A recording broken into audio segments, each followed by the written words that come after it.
പഠിപ്പിക്കുന്ന പരിശുദ്ധമായ ഒരു ഹദീസ്. ഈ ദുനിയാവിന്റെ ലോകത്ത് അള്ളാഹു മനുഷ്യ വിഭാഗത്തിനെ രണ്ട് കൂട്ടരായിട്ട് അള്ളാഹു സംവിധാനിച്ചു. ഒന്ന് ദരിദ്രന്മാർ, മറ്റൊന്ന് സമ്പന്നന്മാർ.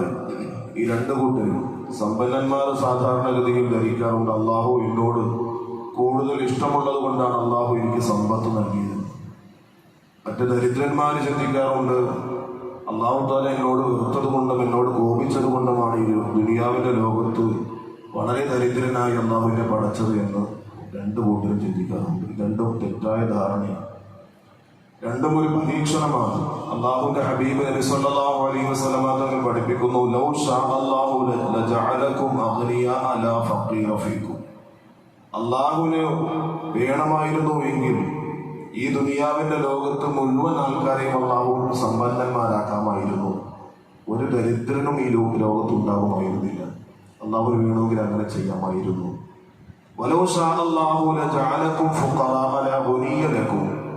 അവൻ ഉദ്ദേശിച്ചിരുന്നു എങ്കിൽ ഈ ദുനിയാവിന്റെ ലോകത്ത് എല്ലാവരെയും അള്ളാഹു ദരിദ്രന്മാരുമാക്കുമായിരുന്നു. ഒരാളും സമ്പന്നന്മാരായിട്ട് ഈ ഭൂമി ലോകത്ത് ഉണ്ടാകുമായിരുന്നില്ല. പക്ഷേ രണ്ടു കൂട്ടരെയും അള്ളാഹു തആല സംവിധാനിച്ചത് വലാകിന്നഹു ഇബ്തല ബഅദഹും ബിബഅദ്. ചിലരെ കൊണ്ട് ചില പരീക്ഷണങ്ങൾ നടത്തുന്നതിന് വേണ്ടി എന്ന് പറഞ്ഞാൽ എന്താ,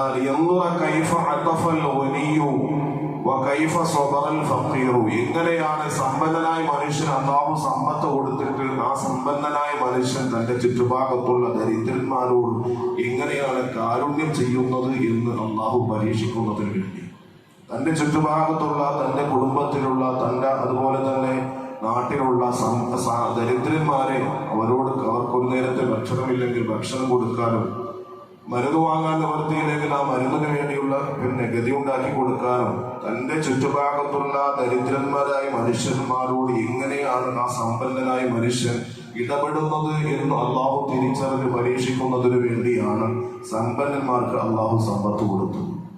എന്നാൽ ദരിദ്രന്മാരെ അള്ളാഹു തആല ദരിദ്രന്മാരാക്കിയത് കൈഫ സ്വബറൽ ഫഖീറു. തന്റെ ദാരിദ്ര്യത്തിന്റെ അഗാധമായ പടുകുഴിയിലേക്ക് വീണ് പോയിട്ട് പോലും ഒരു ആപലാതിയോ ഒരു വേവലാതിയോ മറ്റൊരാളോട് പറയാതെയും അള്ളാഹുവിനോട് അർപ്പിക്കാതെയും സ്വന്തമായി ക്ഷമിച്ചിട്ട് അള്ളാഹു എനിക്ക് നീ നൽകിയതാണോ ഈ ദാരിദ്ര്യം, ഈ ദാരിദ്ര്യത്തിൽ ഞാൻ ക്ഷമിക്കുന്നു റബ്ബേ. ഈ ലോകത്ത് ഒരുപാട് സമ്പന്നന്മാരെ നീ ശ്രദ്ധിച്ചു, ആ സമ്പത്തിനോടൊന്നും ഞാൻ ആഗ്രഹിക്കുന്നു. എനിക്ക് നീ നൽകിയ ദാരിദ്ര്യം, ആ ദാരിദ്ര്യത്തിൽ പരിപൂർണമായിട്ടും ഞാൻ ക്ഷമ അവലംബിക്കുന്നു എന്ന ആ ഉറച്ചൊരു തീരുമാനത്തിൽ അയാളുടെ ക്ഷമ എങ്ങനെയാണ് എന്ന് പരീക്ഷിക്കുന്നതിന് വേണ്ടിയാണ് അല്ലാഹു തആല ദരിദ്രന്മാരെ ലോകത്ത് സൃഷ്ടിച്ചത്. അല്ലാഹു തആല ഒരു മനുഷ്യനെ ഏറ്റവും കൂടുതൽ, മറ്റൊരു ഹദീസിൽ കാണാം, ഒരു മനുഷ്യനെ അല്ലാഹു ഏറ്റവും